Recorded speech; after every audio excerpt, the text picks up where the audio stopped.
জেহেলের হাতের মুঠোর মধ্যে যে পাথর কলেমা পড়েছিল, আবু জেহেল হাতের মধ্যে কিছু পাথরের টুকরো নিয়ে আমার নবী পাক সাল্লাল্লাহু আলাইহি সামনে গিয়ে বলে মেরে দেবো, কিন্তু মানেননি নবী বলে।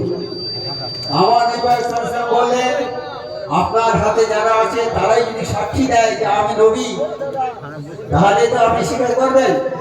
বলছে হ্যাঁ। তখন ওই হাতের পাথরের টুকরোগুলো কলেমা শাহাদাত করেছিল, আশহাদু আল্লা মুহাম্মাদুর রাসূলুল্লাহ।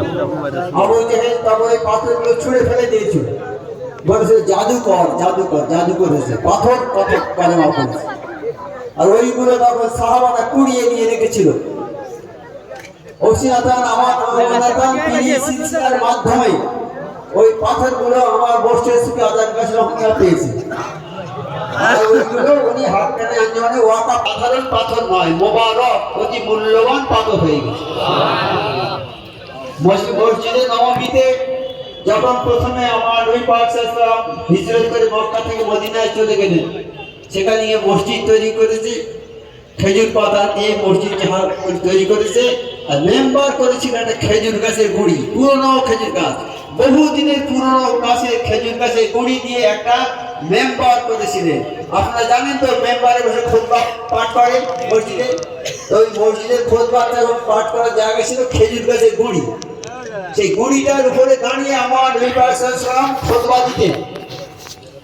এইবার মসজিদে নববীটা যখন নতুন হয়ে গেল, নতুন করে যখন ঘর পাকা হয়ে গেল, তখন সাহাবারা বলছে, হে আল্লাহর নবী সাল্লাল্লাহু আলাইহি ওয়াসাল্লাম, এই মসজিদ তো পাকা হয়ে গেছে, এখন কি ওই খেজুর গাছের গুড়িটা মেম্বার বলে মানায়? আমরা একটা নতুন মেম্বার করে দিই, ওখানে দাঁড়িয়ে আপনি খুতবা দেবেন। আমার নবী পাক সাল্লাল্লাহু আলাইহি ওয়াসাল্লাম বলে, আচ্ছা বাবা তাই করে দাও। নতুন মেম্বার হয়ে গেল, খেজুর গাছের গুড়িটাকে ওখান থেকে সরিয়ে অন্য জায়গায় রেখে দেন।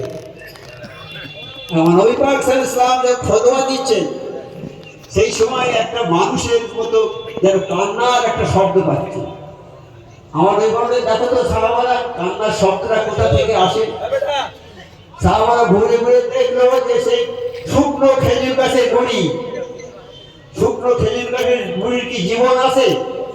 জীবন নেই, কিন্তু সেই গুড়িটা ফুঁপিয়ে ফুঁপিয়ে মানুষের মতো কাঁদছে। আমার ওই পাশে সংস্পর্শে ওটা জীবন পেয়ে গেছে। কিরকম মানুষ ছিল আমার নবী পাক সাল্লাল্লাহু আলাইহি ওয়াসাল্লাম। এইবার সাহাবারা বলে, হে আল্লাহর নবী সাল্লাল্লাহু আলাইহি ওয়াসাল্লাম, সেই খেজুর গাছের গুড়িটা মানুষের মতো ফুঁপিয়ে ফুঁপিয়ে কাঁদছে। আমার নবী পাক সাল্লাল্লাহু আলাইহি ওয়াসাল্লাম মিম্বার থেকে নেমে গেলেন, খেজুর গাছের কাছে গিয়ে বলছে, বাবা তুমি কাঁদছো কেন?